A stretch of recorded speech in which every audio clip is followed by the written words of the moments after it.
प्यारे दोस्तों, आज हम अगले सिद्धांत की बात करते हैं, लॉ ऑफ इजी फ्लो। इसको समझना बहुत जरूरी है और ये ज्यादातर लोग नहीं समझते हैं, इसीलिए हम अनसक्सेसफुल होते हैं।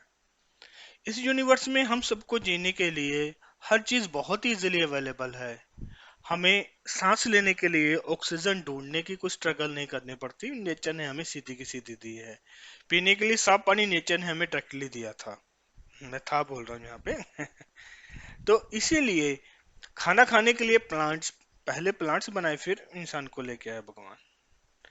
सभी प्लांट्स, ट्री, यूनिवर्स ने हमें सब कुछ दिया और बहुत इजीली दिया, बट उसमें क्या है कि थोड़ा सा हमें एफर्ट करना पड़ेगा। ठीक है, हमें खाना खाना है, हमें पेट से फल तोड़ना पड़ेगा, हमें बस इतना ही एफर्ट करना है। ये कोई बहुत बड़ी स्ट्रगल नहीं है।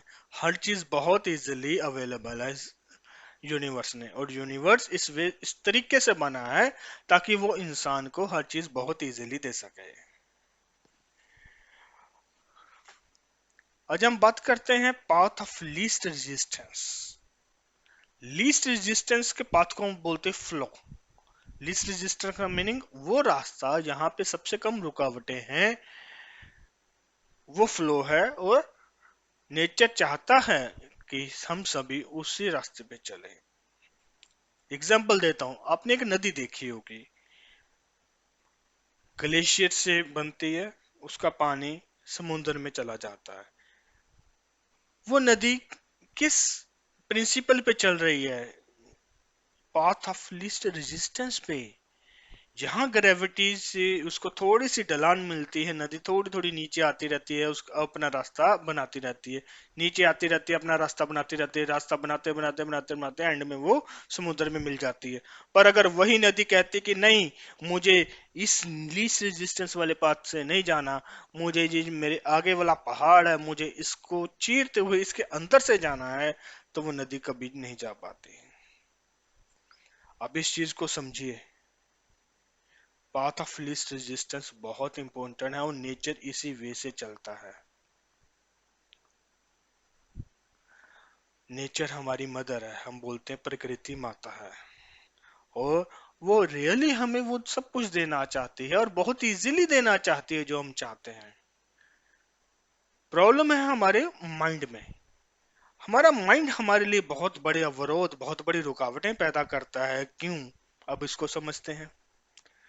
जब हमारी लाइफ में कोई एक इवेंट अक्कर होती है, वो चाहे हमारे किसी पुराने कर्म की वजह से हो या किसी दूसरे पर्सन के कर्म की वजह से हो, कोई भी मेरी लाइफ में एक इवेंट घटी, कुछ दुर्घटना हुई।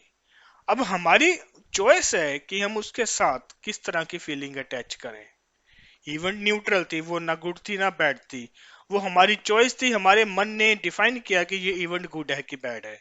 फॉर एग्जाम्पल, आप एक हिल स्टेशन में गए हो, सपोज करो शिमला में गए हो, शिमला में ट्रेन चलती है, अब शिमला में गए हो, आपकी बुकिंग थी ट्रेन में, और किसी वजह से आपकी ट्रेन मिस हो गई।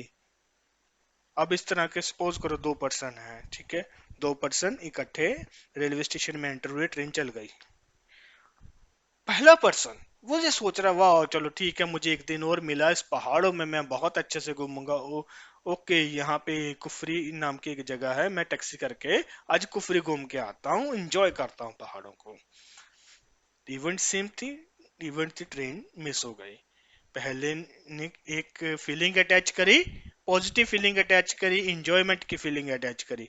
दूसरे पर्सन ने फीलिंग अटैच की, ओ यार मेरा किराया, इतना नुकसान हो गया मेरा। वो सारा दिन नुकसान को ही थिंकिंग करता रहा, और अगले दिन उसने के तत्काल में किसी तरीके से ट्रेन बुक करा ली या वो बस में चला गया, जो भी थे, पर उसने उसके साथ फीलिंग अटैच कर ली, सैडनेस की फीलिंग अटैच कर ली, नुकसान की। हुआ ये कि हम जिस तरह की फीलिंग अटैच करते हैं, लॉ ऑफ अट्रैक्शन की वजह से हम उन चीजों को, उन इवेंट्स को और ज्यादा अपनी लाइफ में अट्रैक्ट करते हैं। इंजॉयमेंट वाले ने बहुत अच्छी इंजॉयमेंट वाली फीलिंग अटैच की, उसने इंजॉयमेंट, उसकी लाइफ एक इंजॉयमेंट की तरह बनती गई। और जो सैड पर्सन था, उसने सैडनेस को अट्रैक्ट किया, धीरे धीरे एक इवेंट अक्कर हुई सैडनेस की, दूसरी इवेंट अक्कर हुई सैडनेस की, तीसरी इवेंट होटल में बुकिंग भी नहीं मिल रही उसको, वो भी, फिर चौथी एक और इवेंट हो गई। अब वो सैडनेस को और ज्यादा अट्रैक्ट करना शुरू कर देता है। इवेंट सेम थी, दोनों पर्सन की चॉइस थी, कि वो किस तरीके की फीलिंग अटैच करते हैं। सेम एक बहुत बड़ी एग्जांपल लेते हैं। किसी लड़के का कॉलेज खत्म हुआ, कॉलेज खत्म होते ही दो लड़के हैं, उनके कॉलेज खत्म होते फादर एक्सपायर कर गए। पहला पूरा टूट गया, वो मेरे फादर चले गए, मेरा क्या बनेगा, ये है वो, मैंने ये सपने देख रखे थे, मेरे फादर होते मेरा ये एडमिशन भर देते, ये हो जाता। दूसरा, ठीक है भगवान आपने मुझे चैलेंज दिया है, मैं आपका चैलेंज एक्सेप्ट करता हूँ, मैं फादर से भी बेटर वे से अपनी मदर का ध्यान रखूंगा और अपनी फैमिली का ध्यान रखूंगा, और वो उस फीलिंग के साथ आगे लाइफ जीता है। सो दोनों का एक इवेंट अक्कर हुआ, वहां से जो फीलिंग अटैच की, जो थिंकिंग अटैच की, उस वजह से दोनों ने अपनी लाइफ जीनी शुरू कर दी। तो ये हमारे मन के अंदर है कि हम फीलिंग को गुड मीनिंग दें कि बैड मीनिंग दें। अगर हम किसी फीलिंग को बैड मार्क कर देते हैं तो नेगेटिव चीजें, नेगेटिव फीलिंग्स आनी शुरू हो जाती हैं, और बहुत सारा आगे नेगेटिव नेगेटिव नेगेटिव चला जाता है। और हम पॉजिटिव फीलिंग देते हैं, एंजॉयमेंट की फीलिंग देते हैं, पॉजिटिव पॉजिटिव पॉजिटिव होता है, बहुत सारा पॉजिटिव हो जाता है।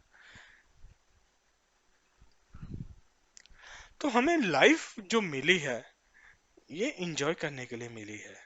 हम हर मोमेंट इंजॉय करें, बेस्ट लाइफ जिए। हमारा जो मन है ना, ये लॉजिकल पॉसिबिलिटी से ज्यादा सोच नहीं सकता। जो इसमें पुराना डाटा भरा है, उसी पुराने डाटा को ये इवेल्युएट करता रहता है और उसी के अकॉर्डिंग हमारे डिसीजन देता रहता है। ये उससे ऊपर उठ नहीं सकता है। हमारा माइंड हमें एक टीचर बना सकता है, हमारा माइंड हमें बहुत कुछ किसी भी रास्ते पे लेके जा सकता है, पर हमारे माइंड से हम कोई चीज नई इन्वेंट नहीं कर सकते हैं। अगर आपने देखा होगा, आर्टिस्ट लोग जब भी कोई चीज नई इन्वेंट करना चाहते हैं, वो सबसे पहले अपने अंदर खोते हैं, गुम हो जाते हैं अपने अंदर, उसको बोलते हैं अपनी आत्मा के साथ मिल जाते हैं। जब वो अपनी आत्मा के साथ मिल जाते हैं, अपने अंदर खो जाते हैं, तो एक नई तरह की धुन पैदा कर देते हैं, एक नई तरह की चीज पैदा कर देते हैं, कि बिल्कुल नई तरह की पेंटिंग आ जाती है। और साइंटिस्ट लोग एक नए तरह का एक आविष्कार पैदा कर देते हैं। क्योंकि हमारा माइंड तो लॉजिकल होता है, वो लॉजिकल थिंकिंग उसी के अंदर हमें घुमाता रहता है, उससे बाहर नहीं निकल पाता।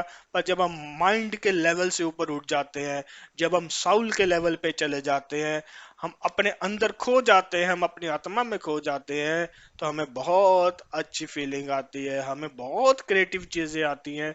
क्योंकि हमारे साउल में अनगिनत पॉसिबिलिटीज है। हमारा माइंड हमारी बॉडी के साथ जुड़ा है, पर हमारी साउल जो इनडेफिनेट इन्फिनिट यूनिवर्स की एनर्जी के साथ जुड़ी है। हमारी साउल, जब से भगवान ने ये धरती बनाई, जब से भगवान ने ये यूनिवर्स बनाया, तब से लेकर आज तक बहुत सारे शरीरों में गई, बहुत सारे शरीरों में जाएगी। हमारी सोल बहुत पुरानी है, और उसमें वही एनर्जी है जो पूरे ब्रह्मांड में एग्जिस्ट करती है। इसीलिए जब भी कोई प्रॉब्लम आए, गुम हो जाओ, अपनी साउल लेवल पे जाओ, आपकी साउल आपको बेस्ट रिजल्ट देगी। कभी भी अपने दिमाग में मत घूमना। आपका दिमाग उन उसी पॉसिबिलिटीज को बार बार घुमा के आपके सामने लेके आएगा जो आपकी हिस्ट्री में अकर हुए होंगे। आपका जो एक्सपीरियंस होगा, आपकी जो हिस्ट्री होगी, आपका माइंड उसी से आपका रिजल्ट निकालेगा, कुछ नया नहीं निकाल पाएगा। इसीलिए जब भी आपको किसी भी डिफिकल्टी में सोचना है, अपने सोल लेवल पे जाइए। और एक और बहुत बड़ी प्रॉब्लम है हम लोगों के साथ, हमें लगता है कि हम इसलिए बने हैं कि हम ये प्रॉब्लम्स को सॉल्व कर सकते हैं। सबसे पहली चीज, इवेंट्स के साथ एसोसिएट होना बंद कीजिए। ये भगवान, ये यूनिवर्स, जो तूने कहा बेस्ट ही किया होगा अपनी तरफ से, पर मुझे लाइफ एंजॉय करने के लिए मिली है, मैं अस्वीकार करता हूँ, और मैं इस लाइफ को बहुत अच्छे से जीऊंगा। और लाइफ को अच्छे से जीने के लिए इवेंट्स को अच्छे अच्छे अच्छा अच्छा मार्क करिए। दूसरी चीज, जब आप को प्रॉब्लम सॉल्व करनी है, आप यूनिवर्स के आगे, भगवान के आगे सरेंडर कर दीजिए। तो मेरे जो माइंड की जो लॉजिकल रीजनिंग है ना, ये मुझे नहीं प्रॉब्लम सॉल्व करने देगी। भगवान, मुझे तेरे पे पूरा भरोसा है, तू चमत्कार करेगा, तू जो करेगा मुझे एक्सेप्ट होगा। पर मुझे पता है तू मुझे इस प्रॉब्लम से बाहर निकालेगा। Surrender to infinite power of universe. इस यूनिवर्स की पावर, इन्फिनिट पावर के आगे सरेंडर कर दीजिए। आपको कुछ भी प्रूव नहीं करना है, और आपको ये भी बोझ लेके नहीं चलना है कि ओके मैं हूं तो ही ये चीज सॉल्व हो सकती है। ये नहीं है भैया, हम उस ब्रह्मांड का एक हिस्सा है। ब्रह्मांड हमसे नहीं है, हम ब्रह्मांड का एक हिस्सा हैं, हम यूनिवर्स का हिस्सा हैं, भगवान का हिस्सा है। मेरी आत्मा उस परमात्मा का हिस्सा है, और मेरी आत्मा अगर परमात्मा का हिस्सा है तो वो परमात्मा मेरी सारी प्रॉब्लम सॉल्व करेगा। मुझे बस उस परमात्मा की शरण में जाना है, उस यूनिवर्स की शरण में जाना है, और अपनी लाइफ को बहुत इजीली जीना है। और जो फ्लो है, जैसे भी मेरे आगे वो रास्ता आता जाएगा, मैं उस रास्ते के आगे ऊपर चलता जाऊंगा, क्योंकि मुझे पता है कि मैं उस परमात्मा की शरण में हूँ जो मुझे इस दुनिया से पार ले जाएगा, मेरी हर प्रॉब्लम को सॉल्व करेगा। अपनी प्रॉब्लम अपनी साउल लेवल पे अपने अंदर उस परमात्मा को बतानी है। आप परमात्मा जब आपको देखेगा, उनको लगेगा ये तो भाई बंदा सही है, पर आपके अंदर अगर कुछ फीलिंग्स है, कुछ गलत है, कुछ आप प्रॉब्लम सोल्व करना चाहते हो, आपको बतानी पड़ेगी वो प्रॉब्लम। मुझे ये प्रॉब्लम सोल्व करवानी है। वो प्रॉब्लम उस यूनिवर्स तक पहुंचनी चाहिए। उस यूनिवर्स तक प्रॉब्लम तभी पहुंचती है जब आप उस प्रॉब्लम को अपने दिल और दिमाग को यूनाइट करके भेजते हो। इसको हम बोलते हैं union of heart and mind. जब आपका हार्ट एंड माइंड यूनाइट करके कर जाता है और वो प्रॉब्लम आप यूनिवर्स को बताते हो, यूनिवर्स उस प्रॉब्लम को बड़ी इजीली रिजॉल्व कर देता है। तो इसके ऊपर मैं फर्दर लेक्चर बनाऊंगा कि हम ये यूनिटी, हार्ट और माइंड की यूनिटी कैसे कर सकते हैं। तो अभी हमें यहाँ पे ये समझना है कि हमें यूनिवर्स के फ्लो के साथ चलना है। यहाँ यूनिवर्स रास्ता लेके जा रहा है, उस यूनिवर्स के रास्ते के साथ चलते चलना है। इंजॉय करके लाइफ जीनी है। जो हो रहा है उस यूनिवर्स ने चाहा था तभी हो रहा है। इंजॉय करके लाइफ जियो, इस कॉन्शियसनेस के साथ जियो कि मैं उस यूनिवर्स का हिस्सा, मैं भगवान का हिस्सा हूँ, मैं परमात्मा का एक अंश हूँ, मैं परमात्मा का हिस्सा हूँ, और परमात्मा इस जो भी चला रहा है इस दुनिया को, जो भी रिजल्ट देगा मुझे वो बेस्ट देगा, और जो देगा मैं उसको एक्सेप्ट करता हूँ। और अगर आप इस कॉन्शियसनेस के साथ जियोगे, आपकी लाइफ में मिरेकल्स होंगे।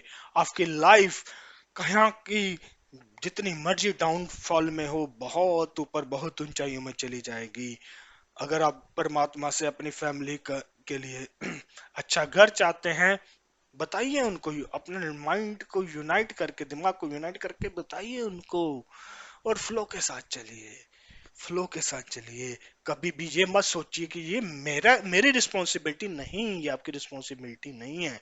आपकी रिस्पॉन्सिबिलिटी इतनी है कि आप उस परमात्मा को अपनी प्रॉब्लम बताइए, सरेंडर कर दीजिए, और कहिए परमात्मा जो तू रास्ता दिखाएगा वो मेरे लिए बेस्ट होगा। This is a universal law. कभी भी कोई भी एक्सपेरिमेंट, किसी भी साइंटिस्ट ने कोई भी अगर नई चीज इन्वेंट की है तो वो इसी तरीके से करी है। वो चीज सोचते सोचते परमात्मा को सरेंडर करते हैं, परमात्मा मुझे इस चीज का सोल्यूशन चाहिए है यूनिवर्स। अगर वो परमात्मा को नहीं मानते तो वो ब्रह्मांड को मानते हैं, अपने साउल लेवल पे मानते हैं, ब्रह्मांड मुझे इस चीज का सोल्यूशन दो। और बहुत सारे साइंटिस्ट को सोल्यूशन उनके सपनों में मिले हैं।